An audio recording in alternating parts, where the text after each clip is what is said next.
Hi everybody. In this installment of my little video series on my YouTube channel, I'm going to talk about the absurdities and the confusion in the new priority date chart which has been set in place since October 2015. In other videos on this channel, I've talked about the priority dates. Well, in 2015, in October, the US Department of State, which publishes the priority date chart, decided to change it in order to make it more efficient. Well, what they did, according to me, is they made it more inefficient. But I'll let you be the judge. What were the changes that the State Department made? The State Department, in conjunction with the USCIS, which issues actual green cards to individuals who are already in the United States, decided that they would try to put into motion a plan whereby individuals whose cases were coming up but not quite ready for a green card could nevertheless still file their green card applications. On the surface, this makes sense because there were many people, especially from India and China, who are professional, whose cases have been backlogged for years and years because Congress has not increased the number of immigrant visas for skilled and professional workers. That's a shame in and of itself, but that's a topic for a different YouTube video. So what the US Department of State and the USCIS did was they created a new table within the family-based category and the employment-based category on the visa bulletin.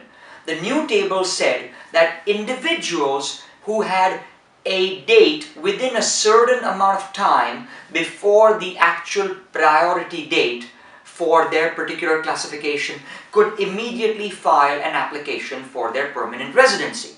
Now, on the face of this looks fantastic. So now we have 4 tables instead of 2. The first table is family-based actual priority dates. Okay, that is the application actual final action date. Then we have a family-based application filing date, which means the applications could be filed by that date, which is well in advance of the priority date. Then we had an employment-based application actual final action date and an employment-based filing date as well. The first snafu hit the works even before the priority date chart went into effect. The USCIS and the Department of State said, oops, we made a mistake. Sorry, but we can't honor the dates on the employment-based application filing date chart. But they didn't give a reason. Essentially, they goofed up big time. They made a mistake.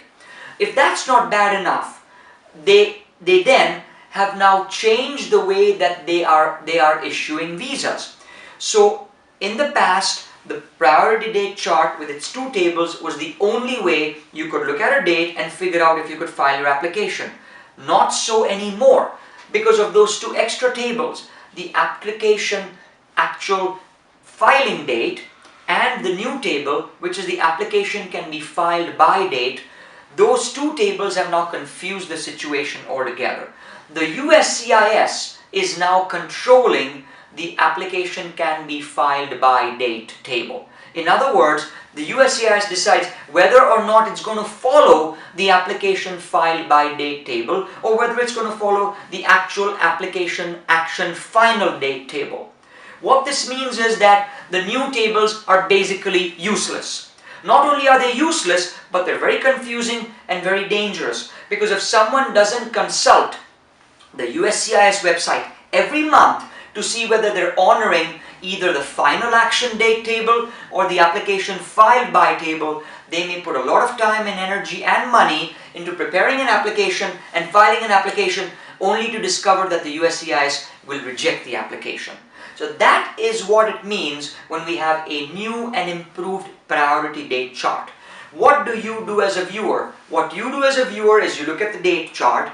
You also then check the USCIS website for that month to see which chart they're going to honor. If they're not going to honor the application filing date chart, don't file your application.